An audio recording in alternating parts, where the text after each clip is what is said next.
Good morning. As you can see from our class survey, everyone believes that our actions have negative effects on the planet, whether it's to humans, animals, or the planet itself. Fortunately, there is a plant that can actually reduce these negative effects and improve our environment. Now I know what you're thinking. Leave it to the Coloradan to think weed is some kind of super magical world saver. However, this is not marijuana, but hemp. Today, I will provide an overview of hemp, explain the benefits of hemp, and expose why hemp is illegal in order to convince you that hemp farming should be legalized. According to Saving the World Apparel, hemp has over 50,000 uses. This includes food, apparel, buildings, cars, body care, cosmetics, paper, the list goes on. Hemp is also a natural herbicide, which means it chokes out weeds. In addition, hemp oil is high in omega-3, a fatty acid the FDA says reduces coronary heart disease. Now, although hemp and marijuana come from the same plant species, Cannabis sativa, they do differ. Mr. DuPont's article mentions that marijuana has a THC content level of between 4 and 20%, whereas industrial hemp's THC content level is no more than 0.3%. Now, by a show of hands, how many of you cannot see a physical difference between these two plants? This will be important later on. Hemp is more beneficial than cotton. According to Ms. Kolosov's article, hemp produces twice as much fiber per acre than cotton. Hemp's tensile strength, which is the force a material can withstand before it breaks, is also twice that of cotton. Now, hemp requires no chemical pesticides, whereas cotton accounts for 50% of the chemical pesticides used in the United States. Lastly, cotton requires warm climates and enormous amounts of water to grow, whereas hemp requires little water and can be grown in all 50 states. Hemp is also more beneficial than wood. Ms. Kolosov's article also mentions that paper made from hemp lasts 3 times longer than paper made from wood and does not yellow as it ages. With a tree, you have to wait 20 to 50 years for it to grow before you can harvest it and process it for paper, whereas hemp grows between 10 to 14 feet within 4 months and is ready to harvest. Now, processing wood for paper requires using toxic, non-recyclable sulfuric acid, whereas hemp pulp can be processed with recyclable lye. Lastly, wood-like building materials made from hemp are not only stronger, but also cheaper to manufacture than wood. According to Nemeton.com, most products made from hemp are non-toxic, biodegradable, and renewable. When hemp conducts photosynthesis, it absorbs significant amounts of carbon dioxide. Hempcrete, a construction material made with hemp, is 50% lighter but 7 times stronger than concrete and is less susceptible to cracking. Hempcrete walls still absorb carbon dioxide from the air.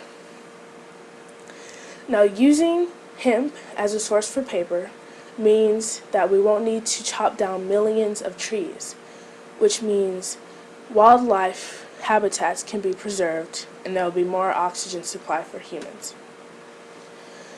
Last, hemp requires moderate amounts of fertilizers, which means less toxins are running into our waterways and polluting our water. In the United States, all hemp products are either imported or manufactured from imported hemp. RT.com states that in 2011, the U.S. imported about $12 million in hemp products. It is estimated that the domestic cultivation of industrial hemp would create a $300 million industry.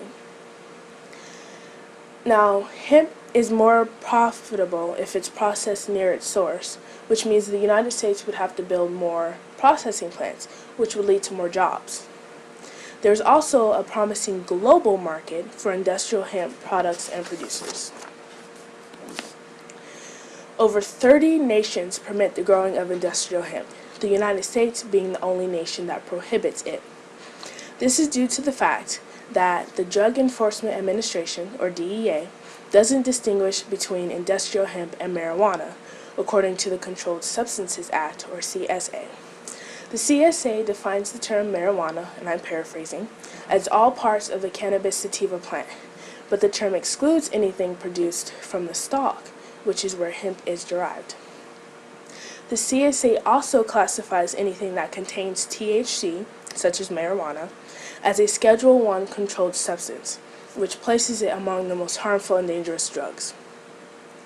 According to the U.S. Department of Justice, since the CSA doesn't state that anything containing THC is only a controlled substance if it fits within the definition of marijuana, then the DEA can interpret it to mean that every product with any amount of THC is a controlled substance, even if the product is, quote, made from portions of the cannabis sativa plant that are excluded from the CSA definition of marijuana, end quote.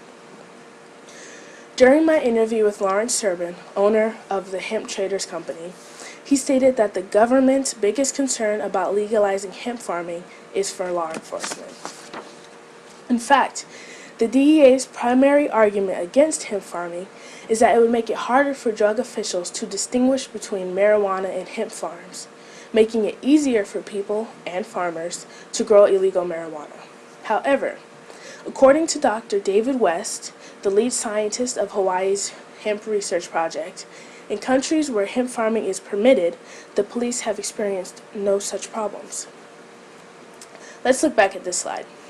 As y'all observed before, there are differences between these two plants. Notice that the hemp plants are grown closer together and are tall and straight, whereas the marijuana plants are grown apart and are more like bushes. The hemp plants also has less leaves than the marijuana plants, and a closer look will show a difference between the leaves themselves. So it shouldn't be hard to distinguish between the two to a trained eye. According to Ms. Kolosov's article, permitting hemp farming may actually discourage the growth of illegal marijuana. An experiment conducted in Russia found that hemp pollen can travel up to 7.5 miles. So illegal marijuana grown within a 7.5-mile radius would be subjected to cross-pollination, which significantly lowers the THC potency in marijuana plants. You don't need to read this, but I did find a current petition that is basically asking to amend the CSA to exclude industrial hemp farming from the definition of marijuana and to define industrial hemp as any part of the cannabis sativa plant with a THC level of no more than 0.3%. Given past history, it is highly unlikely that the DEA will change its position on industrial hemp, so we need to change what they base their position on. I made everyone keychains from 100% hemp and attached a QR code that links to this petition. In the end, the fact that hemp has a plethora of uses and benefits should make legalizing the cultivation of hemp a no-brainer. I hope my speech and keychains today inspire you to advocate for a better earth tomorrow, and it starts with your signature. Thank you.